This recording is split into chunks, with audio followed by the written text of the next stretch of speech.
Sarah had always been a bit uneasy around elevators. The confined space, the sudden movements, and the eerie silence often sent shivers down her spine. However, on this particular evening, as she stepped into the old, dimly lit elevator of her apartment building, she had no idea that her fear of elevators would soon turn into a horrifying reality.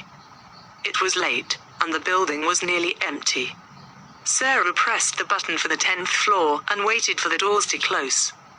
As the doors began to slide shut, she heard a strange creaking sound, like rusty hinges moving reluctantly. But before she could react, the doors slammed shut, and the elevator jerked violently, making her lose her balance and fall to the floor. Panic set in as Sarah struggled to her feet.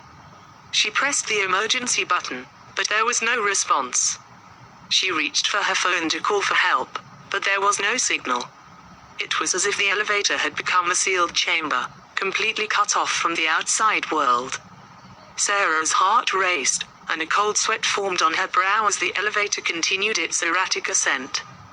Then, the lights flickered and went out, plunging Sarah into complete darkness. She could hear strange, whispering voices all around her, as if the very walls of the elevator were alive with sinister intent. Her breath quickened, and her hands trembled as she fumbled for her phone, trying desperately to turn on the flashlight. As the feeble light from her phone pierced the darkness, Sarah gasped in horror. The elevator was no longer empty. It was filled with shadowy figures, each one more twisted and malevolent than the last. Their eyes gleamed with an otherworldly malevolence, and their contorted faces seemed to contort and shift with every passing second. Sarah's heart pounded in her chest as she realized that these were not ordinary passengers. They were something else, something supernatural. The whispering voices grew louder, and she could now make out their sinister words. They spoke of ancient curses, lost souls, and a hunger for the living. Tears streamed down Sarah's face as she huddled in the corner of the elevator, her phone's feeble light her only protection against the encroaching darkness. She could feel their icy fingers brush against her skin, sending a chill down her spine. Their laughter echoed in her ears, mocking her fear. Hours passed, though it felt like an eternity, and Sarah's strength began to wane. She knew she couldn't stay trapped in the elevator with these malevolent spirits forever. Gathering her courage, she stood up and confronted the eerie apparitions. "What do you want from me?" she cried out, her voice quivering with fear. The spirits seemed to pause, their sinister laughter fading into an uncomfortable silence. Then, one of them, a particularly ghastly figure with hollow eyes, stepped forward. "We are trapped here, just like you," it hissed, its voice like 1,000 whispers in the wind. "We need a living vessel to escape, to finally find rest." Sarah's heart sank. She realized that her only hope of survival was to outsmart these malevolent beings.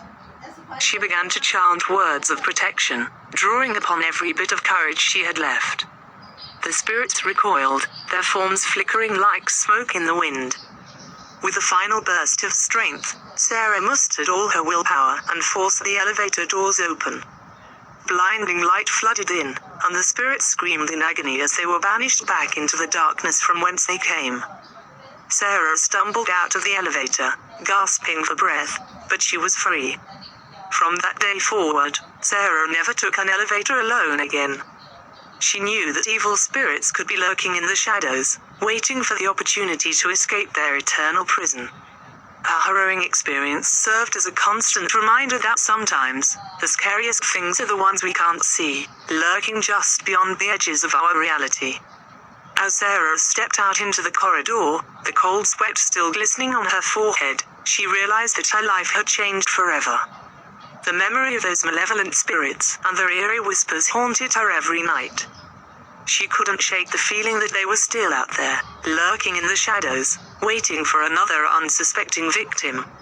She became obsessed with learning about the supernatural, spending hours researching ancient curses, ghostly apparitions, and ways to protect herself from the paranormal. She even sought out the advice of psychics and paranormal investigators, desperate for answers. But despite her efforts, the spirits remained elusive, their presence felt only in the darkest corners of her mind. She knew that they were biding their time, waiting for the perfect moment to strike again. One stormy night, as Sarah lay in bed, the room plunged into darkness as a bolt of lightning